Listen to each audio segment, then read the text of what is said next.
I am very pleased to welcome back to our airwaves Congressman Raja Krishnamoorthi, who represents Illinois' 8th District. Raja, how are you? Hey, I'm doing great, Joan. How are you doing? Well, I'm doing pretty good. Do you like this new kind of whiskey voice I got going here? Is it going to be with us through Election Day, Joan? Oh, God, I don't know. I'm just glad it's not COVID, you know. So, exactly.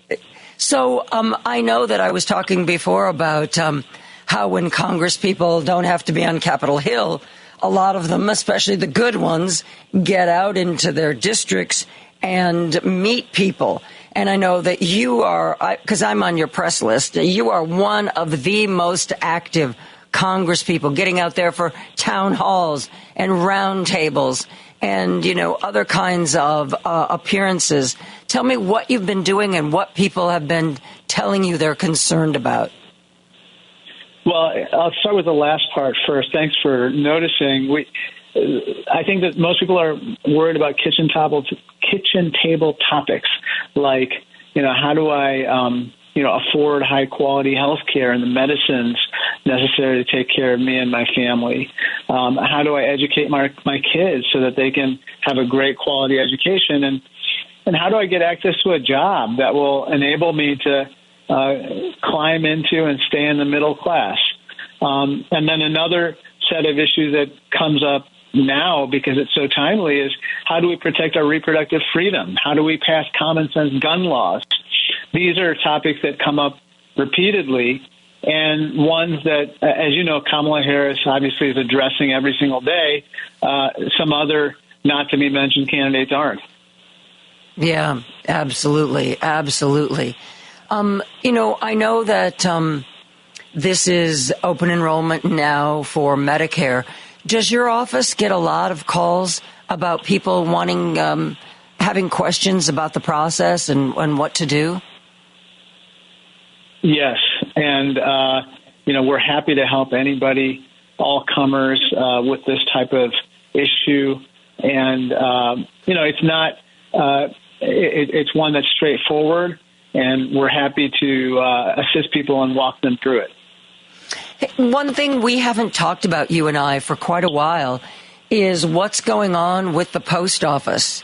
And every once in a while on the text line, somebody will ask me, what's been happening, because we had allegations the last election that the Postmaster General, Mr. DeJoy, was doing things that were going to make the election mail-in ballots slow the whole process down. Where do things stand with the post office and Mr. DeJoy? Well, unfortunately, Mr. DeJoy has put forward yet another plan, this one titled Delivering for America, which does anything but. It causes slower mail deliveries. It causes post offices to be closed. It also continues to understaff post offices so that I've heard many reports now of mail just not being delivered because there weren't enough people to do the routes on that day. And so this is completely unacceptable. It's like, this Delivering for America was some kind of concept to destroy the post office. And, right now we have to do everything we can to oppose it. And we had a rally recently in Schaumburg where letter carriers came together. I spoke at that rally, kind of bringing attention to these issues. People sometimes ask me, well, why doesn't Joe Biden just fire him? And I've always explained to them that that's not a power the president has. The only people who can fire him are the board who oversees his work. And I know that there were a couple of open positions on the board. Have those been filled? And have you gotten any indication from the board that they might be moving to get rid of Louis DeJoy? Not yet. I've been watching this issue like a hawk and kind of repeatedly going to them and saying, now is the time to remove him. He appears to be somewhat entrenched. As you know, the Board of Governors can only remove him. And given the rotation of those members of the board, Joe Biden has appointed some, but there's still vacancies. And so they need to be Senate confirmed, and that's a whole other process. But the long story short is that the Delivering for America plan has to be stopped. The only entity that it appears to be delivering for are, for instance, Expo Logistics, which is the company that he used to run, that is now getting all these contracts from the USPS to, basically truck mail across different parts of the country instead of sending by air freight, which doesn't make any sense because that's what helps slow the mail down. That sounds like the kind of management we would expect, from corrupt local and state officials here in the state of Illinois. The ones we eventually drag before a judge and send to prison. Why can't anybody do anything? Why is the board not doing anything? I think that the board is, quite frankly, I think they're kind of asleep at the wheel right now. They're not doing their duty. They're not doing their fiduciary duty to look out for us instead of looking out for him. And, this is like an ongoing issue. I'm going to continue to raise it from my perch on the Oversight Committee. Hopefully when we take back the majority, Joan, then we can actually do something more significant than just bring attention to it. We can actually start to hold them accountable, start to sense some of their funding for his office, and so forth.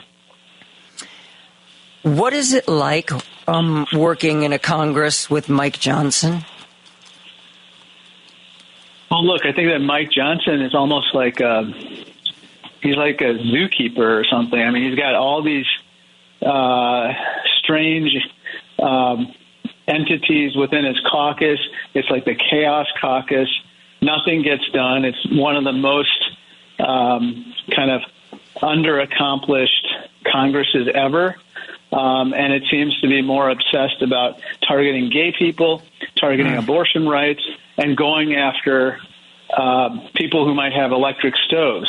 I mean, this is like the Congress that will go down in history as one of the least accomplished of all time. Remember, it didn't start off on an auspicious note with 13 votes for the speaker.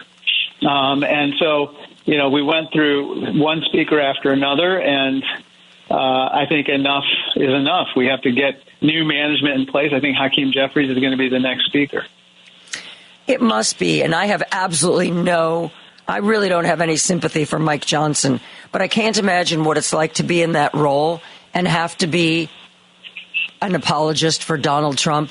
I don't know if you saw the Jake Tapper interview where Jake Tapper asked him 5 times if he thought Arnold Palmer's penis was an appropriate topic for the man who wants to be the next president.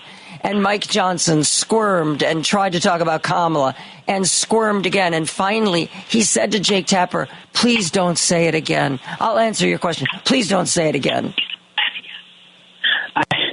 I don't know what to say. I heard him talk about that, and he's obviously someone who is showing signs of rapid decline. He's kind of going off the rails repeatedly.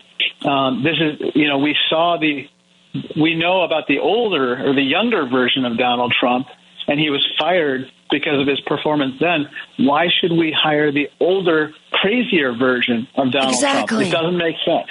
No. This is the time for us to put our foot down. I think Kamala Harris is going to win. We have to win decisively, though, Joan. That's the main point. I've traveled to North Carolina, Nevada, Michigan, and Wisconsin. I'm going to Florida and Pennsylvania this weekend. And I'm going to do everything in my power to help in whatever modest way I can. I know that lots of our neighbors are doing the same, canvassing up in Michigan and Wisconsin. Please continue to do that. It makes a big difference. The ground game will have an impact in such a close race. And so we got to bring it home. Real quick before we wrap up, is there any big issue, any big bill near and dear to your heart that you want to work on when Congress comes back in session? I'm going to continue to work on a couple things. One is career technical and vocational education. I think this is something that gets ignored too much. And I and some others have been the authors of the bill that funds this type of education across the country in the past. It's worked out extremely well, but it's not enough resources. And so we need to get more resources to technical training so that, we're able to fill all these vacancies in the workforce for plumbers and electricians and carpenters and solar panel installers and so forth. The other issue is healthcare. I am working hard with regard to PBMs, pharmacy benefit managers, who are these middlemen who have become these middlemen monsters who are driving up the cost of prescription medicines. And on top of that, they're driving independent pharmacies out of business, left, right, and center, so that in some places in Illinois, there are no pharmacies for tens of miles. And in part because of that and other reasons, I was so proud to receive the Ruth Rothstein Cook County Healthcare Award that was presented by Toni Preckwinkle, president of Cook County. She's an excellent president of Cook County, by the way. I got that award a week ago, and it's on behalf of all my staff and others who are trying to lower the cost of health care and make it more accessible to more people. And a well-deserved award. Congratulations on it. And thanks for coming on the air and talking to us. Always a pleasure. Hey, thank you. Thank you so much.